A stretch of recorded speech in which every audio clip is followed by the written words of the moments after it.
Bom, vamos mergulhar de cabeça nisso aqui. Boas-vindas à nossa análise, um espaço totalmente dedicado a pegar ideias super complexas e transformar em conhecimento claro e estruturado para a gente. Um mapa que dá a largada do nosso arco narrativo épico hoje é a trajetória fascinante da própria humanidade.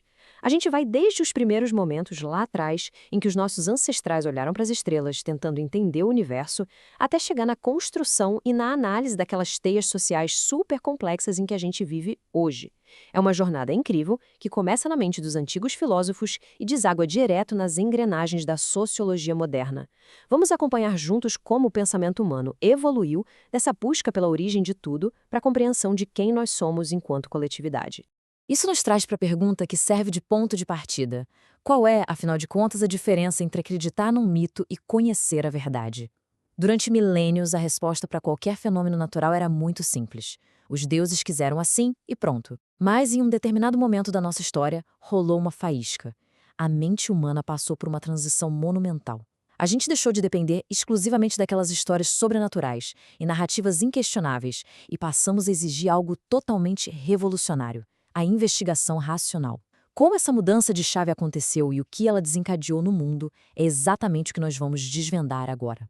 E para a gente entender toda essa evolução, a nossa exploração vai seguir este caminho bem claro. 1. A mudança para o pensamento racional. 2. Pensadores clássicos e helenísticos. 3. Fé, ciência e poder. 4. Trabalho, meio ambiente. E, fechando o raciocínio, 5. Estratificação e ação social. Certo, começando logo pela seção 1, a mudança para o pensamento racional. O contraste aqui é direto e eu diria fascinante. Pensa bem, o mito oferecia muito conforto através daquelas narrativas mágicas. Chovia porque um deus estava chorando, o sol nascia porque uma carruagem cruzava o céu. A base de tudo era a autoridade inquestionável. Mas aí acontece o nascimento da filosofia, que ilustra uma mudança radical de postura na humanidade. A filosofia simplesmente não aceita respostas prontas. Ela exige justificação racional, argumentação lógica e o mais importante de toda a história: ela está sujeita à refutação. O nascimento da filosofia foi, na verdade, o nascimento da coragem de questionar a autoridade e de exigir provas reais.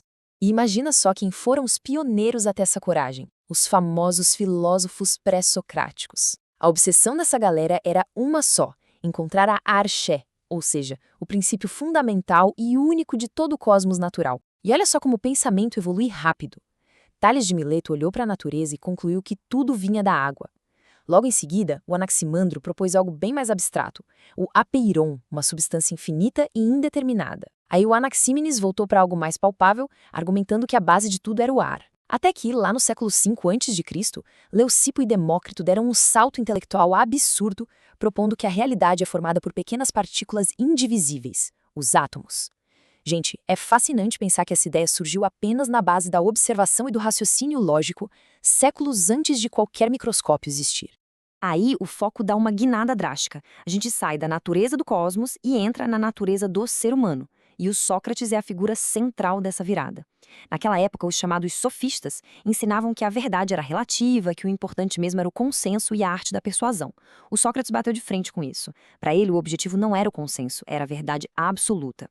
O método dele era focado naqueles debates incansáveis, usando muito a ironia e a maíltica. Basicamente, ele fazia perguntas que pareciam super simples, mas que destruíam completamente as certezas da pessoa com quem ele estava falando. A ideia era expor a ignorância para, a partir daí, dar à luz o verdadeiro conhecimento. O foco não era vencer uma discussão, era purificar o pensamento. Isso nos leva à nossa seção 2, pensadores clássicos e helenísticos. Olha, aqui a gente testemunha literalmente a maior rivalidade intelectual de toda a antiguidade. É a humanidade lutando para definir o que é de fato a realidade. De um lado, a gente tem o Platão, o idealista. Ele afirmava que esse mundo que a gente toca e vê é só uma sombra, uma cópia imperfeita. Para ele, a verdadeira realidade mora no mundo transcendente das ideias, que a gente só alcança pelo intelecto. Do outro lado, o pensamento é puxado de volta para o chão. Aristóteles defendia que o conhecimento seguro só pode ser construído classificando, analisando e observando as coisas reais aqui ao nosso redor. É aquele embate eterno entre o ideal e o empírico, que acabou moldando toda a ciência ocidental. E como Aristóteles observava esse mundo? De um jeito incrivelmente estruturado. Ele montou a teoria das 4 causas para explicar absolutamente tudo que existe e se move. É tipo um manual de instruções do universo. Para entender qualquer coisa, a gente precisa saber do que é feito, essa é a causa material, qual é a forma disso, a causa formal, quem produziu, a causa eficiente e, o mais importante para a ética dele, para que serve, a causa final. Tudo na natureza tem um propósito, né? E o propósito da ação humana, o nosso fim último, é alcançar a eudaimonia, a verdadeira felicidade e plenitude, usando a razão com equilíbrio. Só que os impérios caem e a sociedade muda. Com o declínio da polis grega sob o domínio macedônico, a filosofia teve que se adaptar rápido. A grande questão deixou de ser como a gente organiza o Estado e passou a ser uma angústia profundamente pessoal. Como é que se vive num mundo tão caótico? E surgiram 4 respostas principais para isso. Os cínicos escolheram chutar o balde e praticar o desapego total dos bens materiais. Os céticos decidiram que, já que a verdade é inalcançável mesmo, o melhor é suspender o julgamento para ter um pouco de paz. Os estoicos, que fazem super sucesso até hoje, focaram em aceitar o que não dá para mudar e controlar as próprias emoções de forma bem rígida. E, por fim, os epicuristas, que propuseram buscar a felicidade através de prazeres simples e bem racionais, evitando a dor física e mental. São 4 caminhos totalmente diferentes para lidar com a ansiedade da vida. Avançando para a seção 3, fé, ciência e poder. Essa evolução histórica que a gente acompanha agora representa uma mudança de paradigma colossal. A gente começa lá na Idade Média, onde o foco absoluto era a salvação da alma. Santo Agostinho e mais tarde São Tomás de Aquino fizeram um esforço monumental para unir a racionalidade lá dos gregos antigos com os dogmas da fé cristã. A razão servia para entender aquilo em que já se acreditava. Mas aí, avançando para os séculos XVI e XVII, a chave vira com força total na revolução científica. O Copérnico tira a Terra do centro do universo e o Galileu fundamentalmente muda a regra do jogo. O conhecimento não vem mais de uma autoridade religiosa, ele vem da observação direta, explicada pela matemática e por leis mecânicas. A natureza deixa de ser um mistério divino intocável e passa a ser um livro aberto, escrito todinho em linguagem matemática. E foi exatamente o Nicolau Maquiavel quem decidiu pegar essa mesma lente de realismo cru e mirar direto na política. Ele não estava nem um pouco interessado em como um governante deveria ser, de acordo com a moral religiosa ou a ética lá da antiguidade. O objetivo dele era olhar para como o poder realmente funciona na prática. Então, o grande pulo do gato do pensamento moderno sobre o poder político está perfeitamente resumido nestes 2 conceitos, virtude e fortuna. Esquece aquela história de direito divino dos reis. O poder para Maquiavel é puro jogo de habilidade e circunstância. A fortuna representa o acaso, a sorte, aquela ocasião imprevisível que a história joga no nosso colo. E a virtude não tem nada a ver com virtude cristã.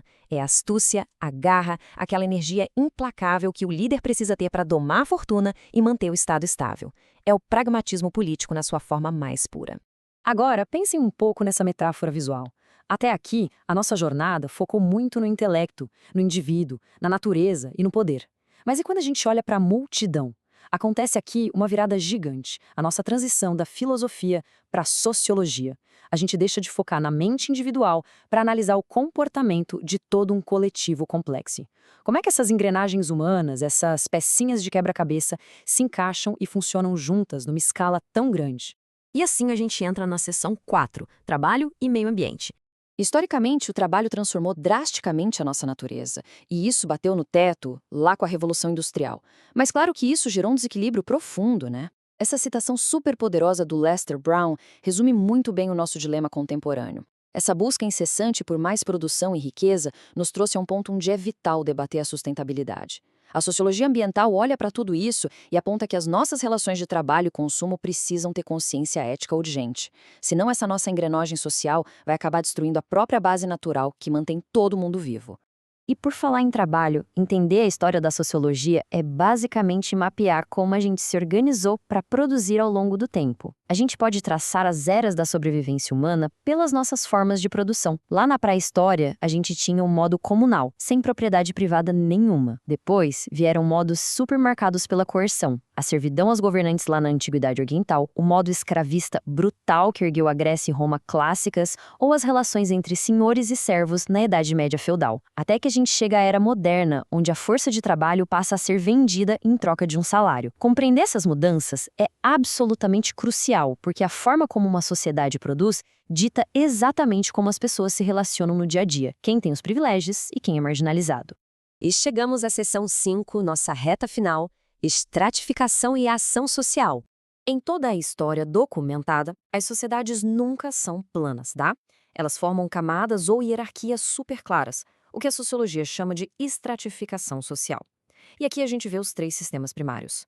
O sistema de castas é super rígido e impermeável, é definido logo no nascimento e justificado pela religião, como aconteceu historicamente na Índia. As sociedades estamentais da época feudal também eram super fechadas, separando as pessoas por ordens e privilégios. O clero que reza, a nobreza que luta e a base gigante que só trabalha. Já na nossa modernidade, a gente opera no sistema de classes. Ele é focado quase puramente nas relações econômicas e no nosso acesso ao mercado. Em tese, esse sistema permite a mobilidade social, embora a gente saiba que, na prática, as barreiras continuam bem firmes ali.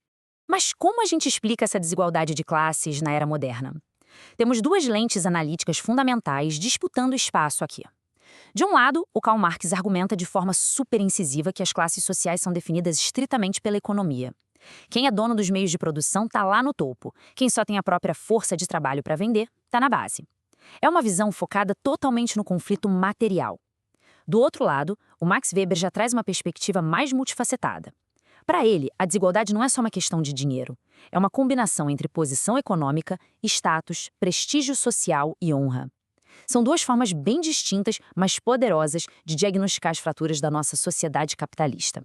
E quando essa fratura toda gera insatisfação suficiente, a sociedade reage. É aí que nascem os famosos movimentos sociais. Gente, isso não é um caos aleatório, existe uma mecânica real por trás das mobilizações. O sociólogo Alan Turani dá uma estrutura claríssima para a gente entender isso. Para o movimento ganhar força de verdade, ele precisa de 3 coisas. Primeiro, identidade, ou seja, saber muito bem quem ele representa. Segundo, totalidade, que significa conectar as demandas deles a valores universais amplos, tipo igualdade e direitos humanos, para ganhar legitimidade perante todo o país. E terceiro, que é crucial, oposição. O movimento precisa nomear o adversário, seja uma lei específica, uma injustiça estrutural ou uma realidade política inaceitável. Tem que ter o alvo claro. E assim a gente chega à provocação final da nossa jornada de hoje. Vimos o pensamento humano nascer lá atrás com a filosofia antiga e fomos desdobrando tudo até chegar nas dinâmicas sociológicas que movem as massas agora, no nosso presente. Então, olhando para todas as engrenagens do mundo ao nosso redor, essa questão fundamental exige uma bela reflexão. Quando a gente vê os movimentos sociais ganhando as ruas hoje em dia com suas identidades e oposições superformadas, o que eles estão buscando de verdade? Eles querem apenas pequenos ajustes e reforminhas dentro das regras que já existem? Ou desejam por uma mudança de paradigma tão profunda e revolucionária quanto as ideias daqueles nossos primeiros pensadores gregos? Fica aqui o convite para todo mundo pegar esses conceitos que estruturamos e começar a analisar nossa própria sociedade com um novo olhar. Muito obrigado pela companhia de vocês nessa exploração profunda e que esse questionamento sobre as bases da nossa realidade nunca pare.